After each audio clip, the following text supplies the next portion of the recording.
Liverpool Fan in Japan. Hello YouTube, Liverpool Fan in Japan here, the Miyazaki man Sai.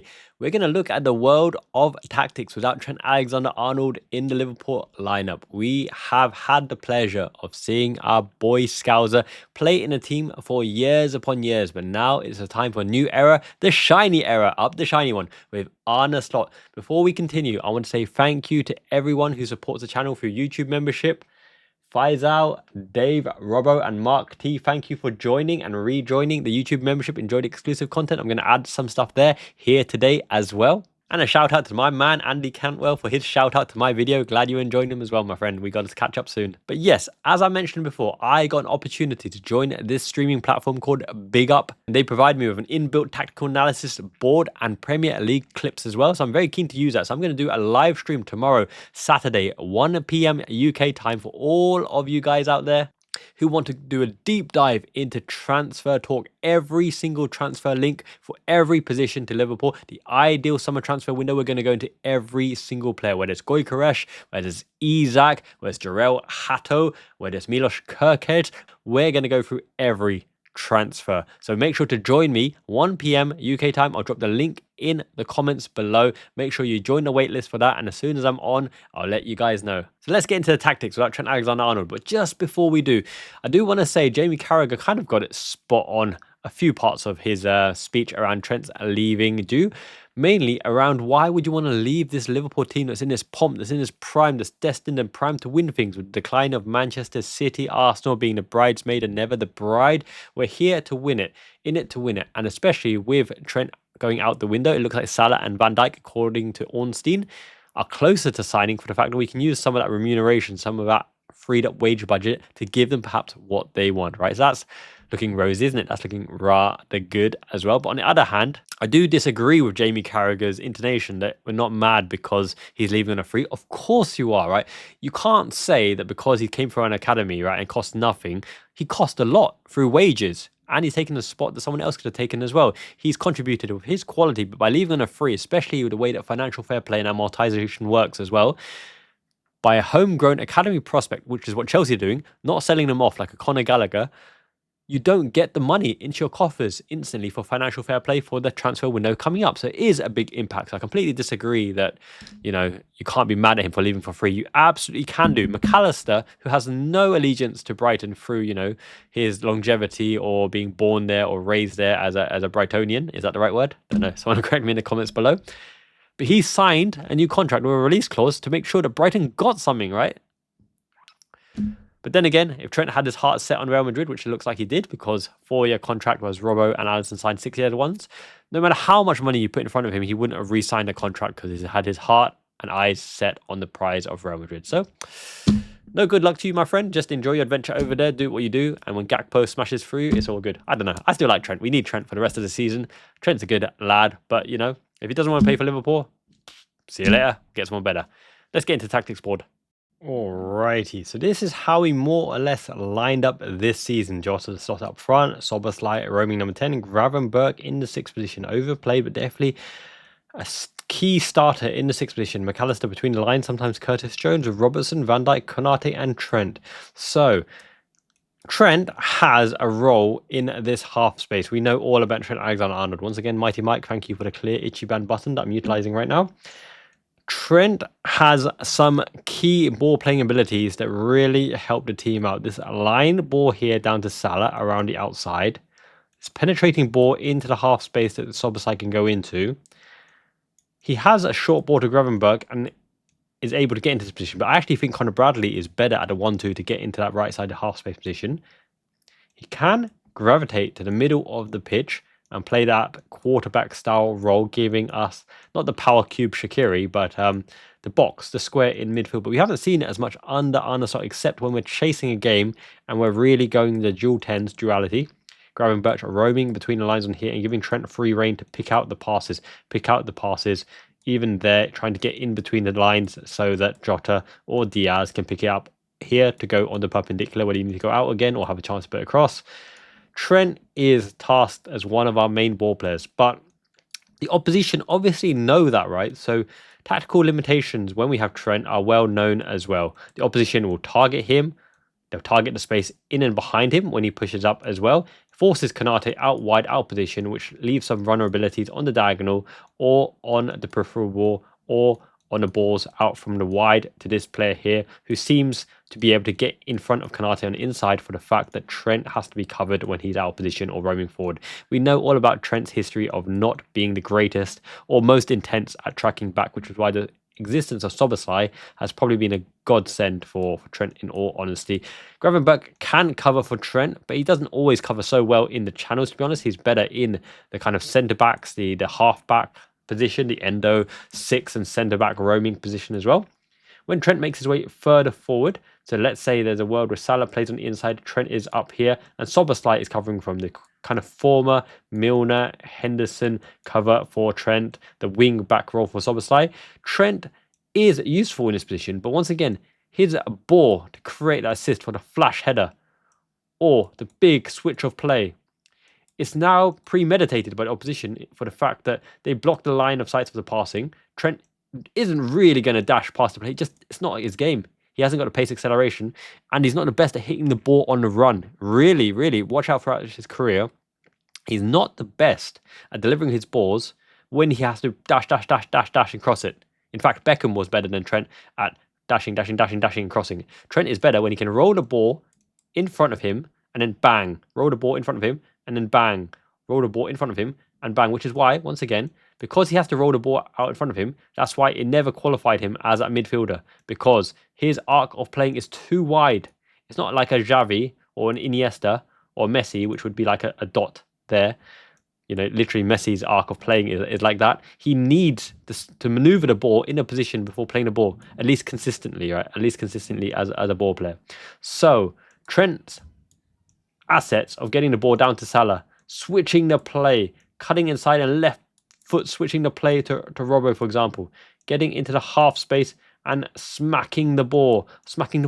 But how often does that happen? He doesn't really smack the ball that much. He only really tried to do it again and again and ran his ass off and left foot punted it when we were against PSG. And we were under the cosh. Mushroom boy Ato has come. Ato, say hello. Hello. Show them your shirt, your train shirt. Does it change colours? Look at this. How cool is this? Green, yellow, but now it's white and red. What a shirt. You want to sit down? Yes. Okay. Say bye-bye, Trent. Bye, Trent. You like Szoboszlai, don't you? Yes. Yes. Okay. So we're talking tactics here. So we're going to miss that ball down to Salah. We're going to miss the somewhat shooting ability. His crossing isn't actually so good. It's not so deadly. From corners and set pieces, I would have expected much more impact from Trent. But unfortunately, we don't get that. We don't get that consistency from a Trent delivery, from a set piece or from a corner as often as I would have liked. And that's been disappointing, right? As I mentioned, the biggest disappointment for me is I don't think with Trent's talent, he's made the biggest impact in the biggest moments for Liverpool. On the occasion, he comes up with that wonder through ball, that wonder shot, that wonder delivery, right? But he did it so much more before he henched up, before he bulked up, okay? And here's another key point to remember as well. How many teams in world football who have won things ever since Trent Alexander Arnold has started playing for Liverpool? How many? You're talking Barcelona, you're talking Real Madrid, you're talking Bayern Munich, Bayer Leverkusen, Benfica, Porto, Feyenoord. None of them have Trent Alexander Arnold. So teams can win without Trent Alexander. You don't need that ball. The team is a function of its component parts and all the players contribute. Okay, so Trent, bye-bye. Hasta la vista. Sayonara, baby. Say sayonara. Sayonara. See you later. See you later. Bye, Trent.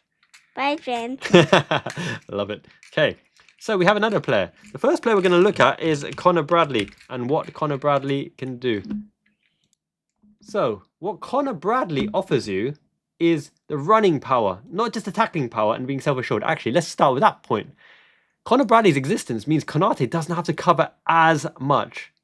Neither does Gravenberch, and neither does Szoboszlai, for the fact that Bradley dashes to get back into position. He really, really dashes to get back in position again and again and again, which means that's more assured. Will they start targeting Robertson? Now, Robertson in his prime and Van Dijk in his prime were impenetrable. It looks like we might get a first choice left back next season. We might very well do. I'm going to talk about a few other options, but I'm going to save that for the transfer stream on Saturday in particular. But what Bradley offers is very interesting because Bradley, believe it or not, is also very comfortable in the base. But apart from that, he is actually very good at running through the lines, playing the 1-2s. And when you're surrounded by ball players and absolute techers, mad techers like Gravenberch and a World Cup winner, you're talking total football, World Cup winner, an Egyptian king running the Nile down the wing, because he's not really going to run down the wing anymore. It's just the Nile's running down his abs. But he's a playmaker. So you can actually play Soberslide on the whips, trying to get Bradley into the position. Play the 1-2s. 1, 2, 1, 2. Because Bradley, for all his attacking verve and intent, gets into that position again and again and again and again and again. And again? Yeah. And again, yes. That is almost Jeremy Frimpong-esque. Now, he doesn't have the mad, silky, sexy skills of a Frimpong, who I actually believe might join Liverpool, you know. And I'll tell you why on Saturday. He gets into that position again and again, and he has a shot, he has a curly, he has a drive. Apart from that, he's also got a really good through ball, a really surprisingly good through ball from the open half space in the centre of the pitch as well. So don't underestimate Conor Bradley's ability to play make. He hasn't got those long ping balls or those switches of play, at least not consistently, but he does get his head up, he has got vision, and he can play the ball and work the ball around.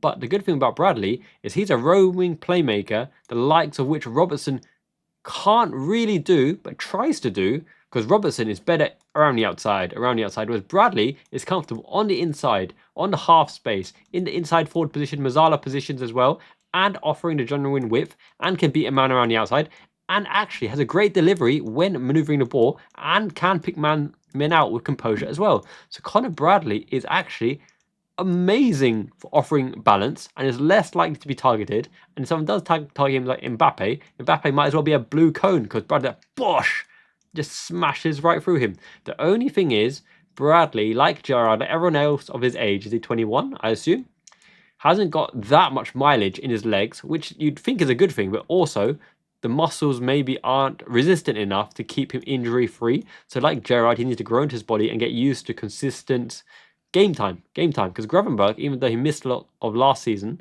on the bench and missed the season before that on the bench for Bayern Munich, played a lot for Ajax, so he doesn't actually have that continued game time, whereas Bradley at this intensity, hopefully he's not injury prone. We'll really find out when he's 24, 25, but at this current stage, he is ready-made as a first choice right back, and we should put our faith in him.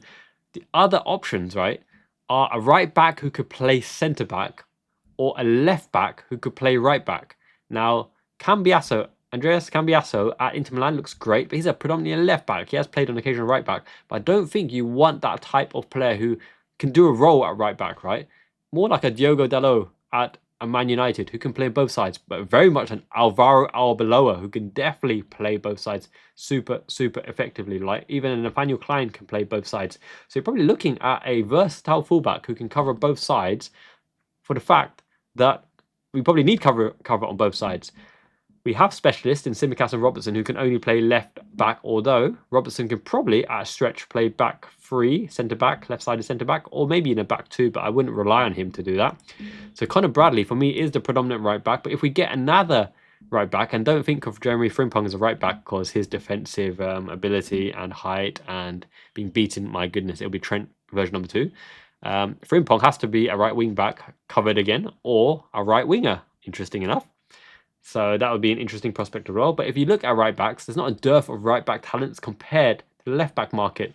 Saying that, however, a right back who could cover for centre back, or even a defensive midfielder who could cover for right back, could be worth its weight in gold, and it's definitely one to look for. But how does it change things tactically? Now, with the opposition no longer being able to target Trent and stick 2 men on Trent and push back Trent, does that allow our right-sided midfielder to really be unleashed into the half space, which gives Salah the real freedom to burst into the box? Now, what does that even mean? Salah, as a additional playmaker in the team, really enjoys these positions, but having Soberslide or a dedicated number 10, and I think we will be looking at a dedicated number 10, playing in and around the striker will benefit Jota and Nunez to the nth degree, because our biggest struggles is those cute little through balls around the corner. We play too far away from the striker and we don't really benefit them. They have to drop so far into midfield to link up with our team that it's not really feasible, and some defensive right back who's really, really talented, but still offers the width and can get there, right? Can get there as well. Gives you the reassurance, especially Bradley or a defensive right back, for Konate to be able to step in, for Szoboszlai to be able to step up, and Salah to be able to go into the box without worrying that they're going to go 1v1 with the great one, not the great one because he's leaving, with Trent.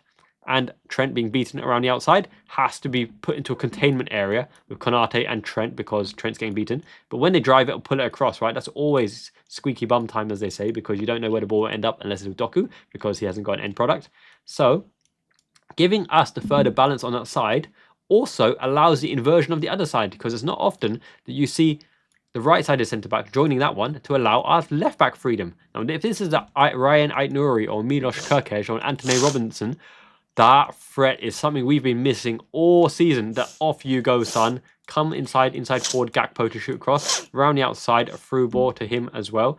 You know, striker roaming to play make with the left hand side. Really, our left back has been so limited in his positioning for the fact that we always allow Trent to try to get onto the ball as a primary playmaker alongside Mo Salah as well. So it offers balance because now you can rotate both sides. You can really, really allow both fullbacks to go up and tuck in, or you can play your super high line as well with your DM dropping into that line.